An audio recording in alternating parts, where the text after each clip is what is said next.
وہ شاہ غسان جب مدینے میں داخل ہوتا ہے 500 ساتھیوں کے ساتھ اور اسلام لے آتا ہے، حضرت عمر فاروق اس کی عزت و خاطر مدارات کر رہے ہیں۔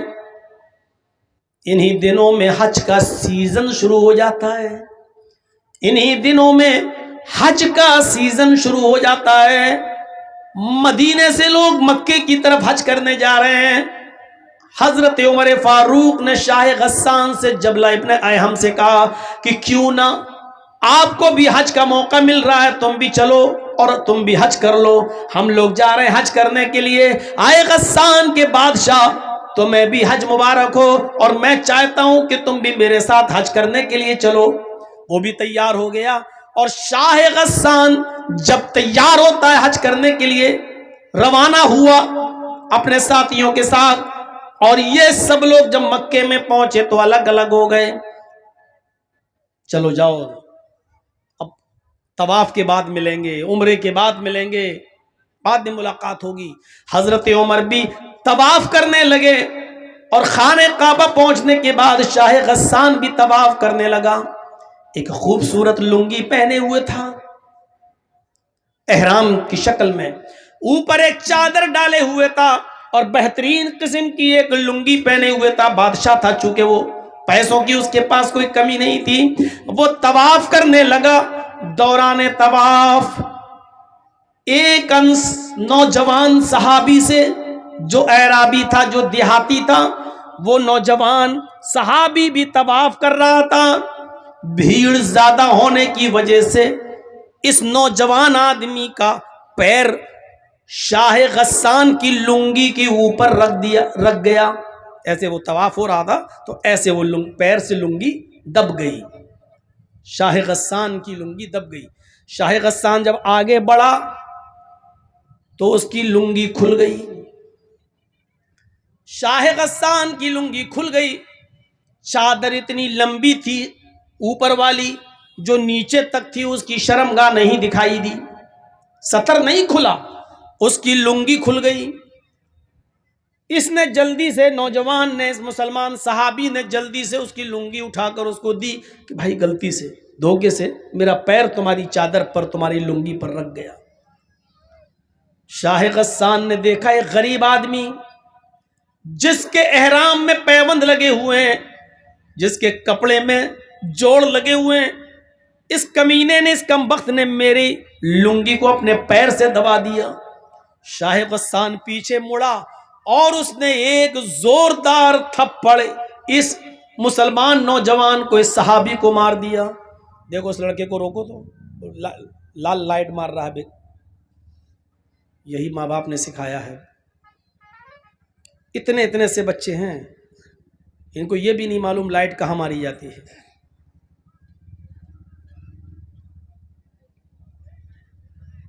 اس نے ایک زوردار تھپڑ اس نوجوان کو، اس دیہاتی مسلمان صحابی کو مارا۔ تھپڑ اتنی زور کا لگا کہ اس نوجوان دیہاتی صحابی کی آنکھ پھوٹ گئی، اس کی ایک آنکھ باہر آ گئی۔ وہ نوجوان اس وقت کچھ نہیں بولا، خاموش رہا، اور اس نے اپنا طواف پورا کیا۔ اس کے بعد پھر وہ اپنے قبیلے میں گیا۔ قبیلے کی لڑائی بہت بری ہوتی ہے۔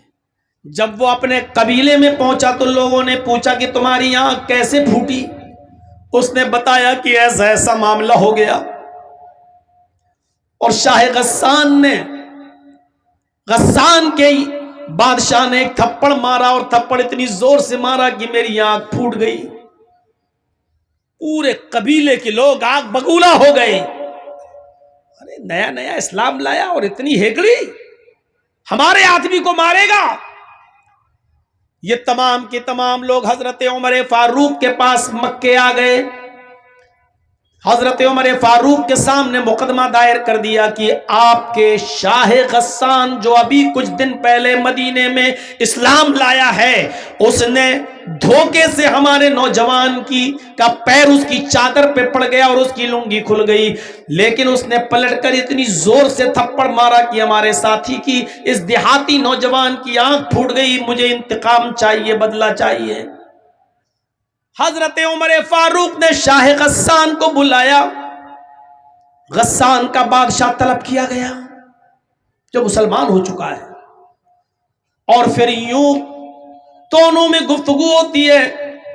حضرت عمر فاروق نے فرمایا، آئے شاہ غسان، آئے جبلہ ابن ایہم، تمہارے بارے میں یہ شکایت ملی ہے، کیا یہ صحیح ہے؟ کہنے لگا وہ جبلہ، امیر المومنین، اس نوجوان دیہاتی آدمی نے میری چادر پر پیر رکھ دیا، میں آگے بڑھا، میری لنگی کھل گئی، میری چادر کھل گئی، میں نے اس کو ایک تھپڑ مار دیا ہے۔ حضرت عمر فاروق نے کہا، اے شاہ غسان، اس نوجوان نے یہ بتا دیا ہے کہ ہاں میرا پیر اس کی چادر پر رکھ گیا تھا، لیکن میں نے جان بوجھ کر ایسا نہیں کیا، دھوکے سے ایسا ہو گیا۔ ایک معمولی سی غلطی کی اتنی بڑی سزا تم نے اس کو دے دی کہ اس کی آنکھ کا ڈھیلا باہر آ گیا، اس کی آنکھ پھوٹ گئی۔ شاہ غسان کہنے لگا، ایک غریب آدمی کی آپ کو اتنی فکر کیوں ہو رہی ہے؟ حضرت عمر فاروق کہتے ہیں کہ اسلام لانے کے بعد امیری غریبی اسلام میں نہیں چلتی ہے۔ آئے شاہ غسان، اسلام جتنا امیروں کے لیے اتنا ہی غریبوں کے لیے ہے، اور مجھے اس کو انصاف دلانا ہے، اس کو نیائے ملنا چاہیے۔ شاہ غسان نے کہا، ٹھیک ہے، تو پھر بتائیے کہ مجھے کیا کرنا ہوگا، بتائیے میں کیا کروں، انصاف کا تقاضا کیا ہے، کیا کروں؟ حضرت عمر فاروق نے کہا، شاہ غسان، اس نوجوان سے، اس دیہاتی سے، اس صحابی سے، اس بیچارے غریب آدمی سے معافی مانگ لو۔ اگر معافی دیتا ہے تو ٹھیک، ورنہ اس کو کچھ لے دے کر اس کو راضی کر لو۔ اگر معاف کرتا ہے تو ٹھیک، اور معاف نہیں کرتا ہے تو اس کو کچھ لے دے کر راضی کرو۔ شاہ غسان کہنے لگا، ایک معمولی آدمی سے، میں غسان کا بادشاہ ہوں اور میں نے بادشاہت کی ہے، امیر المومنین میں بادشاہ ہوں، میرا باپ بھی بادشاہ رہ چکا ہے، میرا دادا بھی غسان کا بادشاہ رہ چکا ہے، میں خاندانی بادشاہت سے چلا آ رہا ہوں، اور میں بادشاہ ہونے کے بعد ایک معمولی آدمی سے، ایک غریب آدمی سے معافی مانگوں گا؟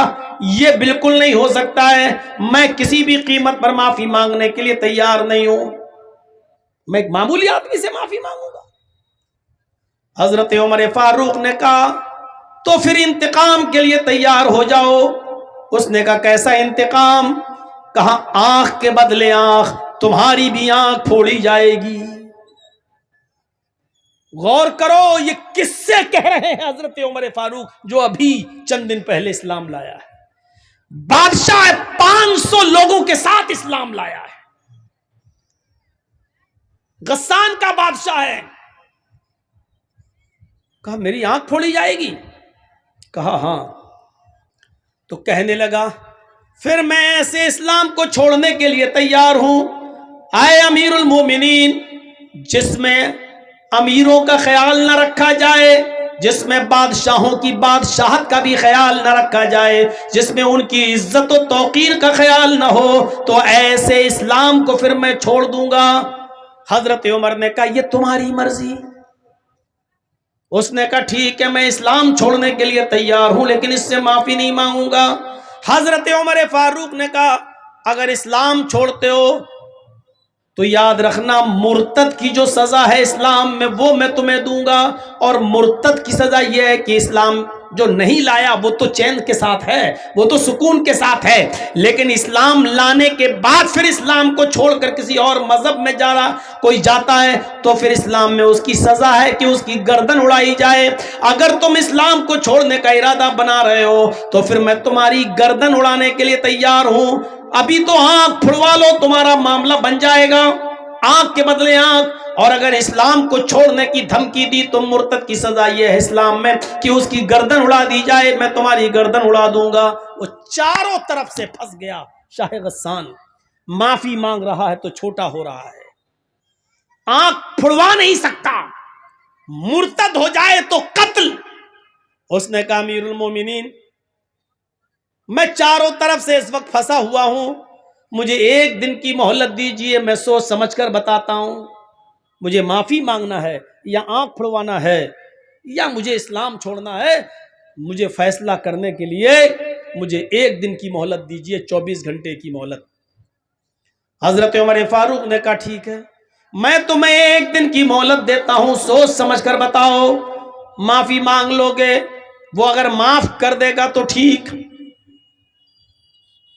اور مجھے امید ہے کہ انشاءاللہ وہ معاف کر دے گا، لیکن یہ اس کا معاملہ ہے، وہ کرے یا نہ کرے، لے دے کے معاملہ بنا لو، جتنے میں وہ تیار ہو جائے، اس پہ بھی نہیں بنتا ہے تو پھر آنکھ پھڑواؤ، کوئی ایک فیصلہ، جاؤ میں تمہیں ایک دن کی مہلت دیتا ہوں۔ وہ اپنے بستی میں گیا جہاں رکا ہوا تھا 500 آدمیوں کے ساتھ، اور ان لوگوں سے کہتا ہے کہ ایسا ایسا معاملہ ہے، اس اسلام میں ہماری کوئی عزت نہیں ہے، توقیر نہیں ہے، ہم کو غریبوں کے ساتھ لا کے بٹھا دیا گیا اور کہا کہ اس کو بدلہ دو، لہٰذا رات کی تنہائی ہونے دو، جب ساری دنیا بے ہوشی میں سو رہی ہوگی اس وقت ہم 500 آدمی یہاں سے فرار ہو جائیں گے۔ لہٰذا جیسی رات کی تاریکی ہوئی، رات کا اندھیرا آیا اور سب لوگ خواب غفلت میں بے ہوش ہو کے جب سونے لگے تو شاہ غسان جبلہ ابن اہم اپنے 500 ساتھیوں کے ساتھ رات کے اندھیرے کا فائدہ اٹھا کر بھاگ گیا اور وہ غسان پہنچ گیا۔ میرے پیارے ساتھیوں، حضرت عمر فاروق نے اس کی کوئی پرواہ نہیں کی، 500 لوگ چلے گئے جائیں، لیکن انصاف کا مرڈر نہیں ہونا چاہیے، عدل باقی رہنا چاہیے۔ اسلام کی تعلیم یہی ہے کہ انصاف قائم رہے، ایک غریب آدمی کو، ایک غریب نوجوان کو بھی انصاف ملنا چاہیے۔ حضرت عمر فاروق نے کہا نوجوان وہ گیا 500 آدمیوں کو بھی لے گیا، کوئی پرواہ نہیں، اللہ کا شکر ہے کہ میں نے عدل کو بچایا، میں نے نیائے کو بچایا، میں نے انصاف کو بچایا۔ میرے بھائیوں، ایسا عدل کرنے والا امیر المومنین حضرت عمر فاروق جیسا شخص قیامت کے دن عرش کے سائے میں ہوگا۔ ایسے ہی لوگوں کے بارے میں اللہ کے نبی نے فرمایا کہ 7 قسم کے لوگ قیامت کے دن اللہ کے عرش کے سائے میں ہوں گے، اس دن اللہ کے عرش کے سائے کے علاوہ کوئی دوسرا سایہ نہیں ہوگا۔ الامام العادل، پہلا شخص عدل و انصاف کرنے والا، حکمراں، حاکم وقت، امیر جو گھر کا بھی ذمہ دار ہو۔ قبیلہ بنو مخزوم کی ایک عورت جس کا نام فاطمہ تھا، چوری میں پکڑی گئی، اللہ کے رسول کے پاس لائی گئی۔ نبی اکرم صلی اللہ علیہ وسلم نے فرمایا اس کی چوری اتنی زیادہ ہے کہ حد کو پہنچ رہی ہے، اس کا ہاتھ کاٹ ڈالو۔ لوگوں نے کہا امیر گھر کی ہے، بڑے اونچے اور عزت دار گھرانے کی عورت ہے، اگر اس کا ہاتھ کٹ گیا تب تو ناک ہی کٹ جائے گی اس خاندان کی، اس قبیلے کی۔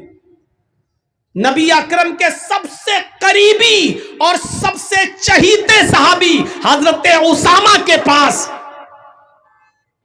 سفارش کے لیے بھیجا گیا اسامہ کو کہ آپ اللہ کے رسول کے بہت قریبی لوگ ہیں، قریبی ہیں، آپ نبی سے سفارش کیجئے، شاید اللہ کے رسول آپ کی بات مان جائیں اور اس عورت کا ہاتھ نہ کٹوائیں۔ اللہ کے رسول نے اسامہ سے کہا آئے اسامہ، اتشفع فی حد من حدود اللہ، فی حدود اللہ، کیا تم اللہ کی حدوں میں سے ایک حد کے لیے سفارش کرنے آئے ہو؟ یہ اللہ کی قائم کردہ حدیں ہیں اور تم کہتے ہو کہ میں اس عورت کو چھوڑ دوں؟ یہ سزا محمد نے نہیں، محمد کے رب نے نافذ کی ہے۔ پہلے زمانے کے لوگ اسی لیے برباد ہوئے ہیں کیونکہ ان کے امیر جب کوئی غلط کام کرتے تھے تو ان کو چھوڑ دیا جاتا تھا، اور ان کے ضعیف و کمزور لوگ جب کوئی غلط کام کرتے تھے تو ان کو سزا دی جاتی تھی۔ نہیں، اس عورت کا بھی ہاتھ کاٹا جائے گا، تمہاری بھی سفارش نہیں مانی جائے گی۔ اللہ کے رسول نے سفارش ریجیکٹ کر دی اسامہ کی، اور اس عورت کا بنو مخزوم کے لڑکی کا عورت کا ہاتھ کاٹ ڈالا گیا جس کا نام فاطمہ تھا۔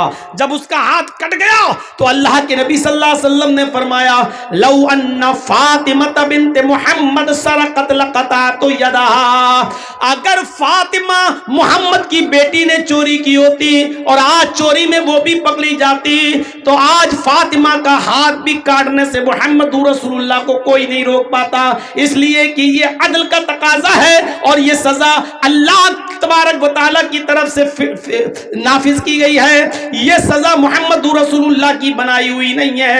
اگر آج اس عورت کی جگہ پر محمد کی اپنی بیٹی بھی چوری میں پکڑی جاتی تو زمانہ دیکھتا، دنیا دیکھتی کہ محمد اپنی بیٹی فاطمہ کا بھی ہاتھ کٹوا دیتا۔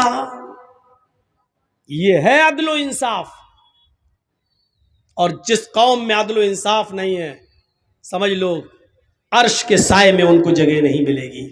چلیے اب تھوڑا سا اور آگے بڑھیں۔ پہلی چیز ہو گئی ہے عدل و انصاف کرنے والے لوگ۔ دوسرا کون؟ وَشَابٌ نَشَأَ فِي عِبَادَةِ رَبِّهِ، دوسرا وہ نوجوان جو اپنے رب کی عبادت میں لگا ہوا ہے، اپنے رب کی عبادت میں، اس نے سب کچھ بھلا دیا اپنے رب کی عبادت۔ نوجوان شاب نشأ فی عبادت اللہ، اس کا مطلب کیا ہے؟ اللہ تعالیٰ کو جوانی کی عبادت زیادہ پسند ہے۔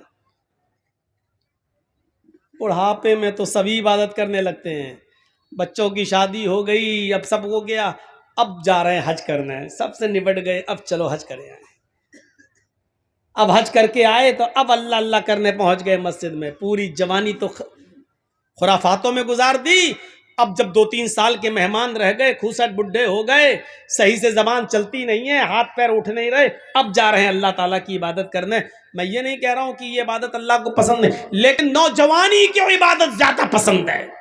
وَشَابٌ نَشَأَ فِي عِبَادَةِ رَبِّهِ، وہ عقبہ ابن نافع جس نے اسلام کا پرچم لہراتے لہراتے دائیں اسلام بائیں اسلام پیچھے اسلام سامنے سمندر، اللہ میں دائیں دیکھتا ہوں تو تیرے نبی کا جھنڈا لہرا رہا ہے، بائیں جہاں جاتا ہوں تیرے نبی کا پرچم لہرا رہا ہے، پیچھے مڑ کے دیکھتا ہوں اور جہاں جہاں تک میں گیا ہوں تیرے نبی کا جھنڈا لہر چکا ہے، سامنے سمندر ہے، اب میں کیا کروں؟ یعنی اب دنیا میں کوئی چپا باقی نہیں رہا جہاں تک ہم گئے، اسلام ہی اسلام، اب سامنے سمندر ہے۔ اے اللہ، یہ ہمارے ساتھ 1500 نوجوان ہیں جو گھوڑے پہ بیٹھے ہوئے ہیں، یہ سب اسلام کا جھنڈا لہرانا چاہتے ہیں، میں نے دائیں بائیں اور پیچھے تو اسلام لہرا دیا ہے، تیرے نبی کا جھنڈا پھہرا دیا ہے، لیکن آگے سمندر ہے۔ اے اللہ اب میں کیا کروں؟ اس نے سمندر کے پاس اپنی تلواروں کو گاڑا، سمندر کے پانی سے وضو بنایا اور وہیں پر نماز پڑھ دی، نماز ادا کرنے کے بعد کہنے لگا وہ نوجوان عقبہ ابن نافع، اے اللہ اگر میں اس سمندر کے بارے میں جان جاؤں کہ اس سمندر کو پار کرنے کے بعد بھی تیری کوئی مخلوق رہتی ہے، اس سمندر کو کراس کرنے کے بعد کوئی تیری بستی آباد ہے جہاں تیرے بندے رہتے ہیں، تو اے اللہ اگر مجھے اس بات کا علم ہو جائے تو قسم ہے تیرے عزت و جلال کی، میں اپنے گھوڑوں کو سمندروں میں ڈال دوں گا اور سمندر سے تیرتے تیرتے اس بستی تک پہنچنے کی کوشش کروں گا، اور اس وقت تک چین کے ساتھ نہیں سوؤں گا جب تک کہ اس بستی میں بھی تیرے نبی جناب محمد رسول اللہ کا پرچم نہ لہرا دوں۔ عقبہ ابن نافع کے اندر یہ کون سا جذبہ تھا؟ عبادت کا جذبہ۔ یہ کون سی عبادت تھی؟ یہ کون سی ریاضت تھی؟ میرے بھائیوں ایسے ہی عبادت کرنے والے اور ہر وقت نماز کی طرف، ہر وقت عبادت کی طرف، اللہ کی عبادت کی طرف جن کا دماغ لگا ہوا ہے اور جو عبادت میں لگے ہوئے، یہ لوگ اللہ کے عرش کے سائے میں ہوں گے۔ یہ اللہ کے عرش کے سائے میں ہم اور آپ سردیوں کے دنوں میں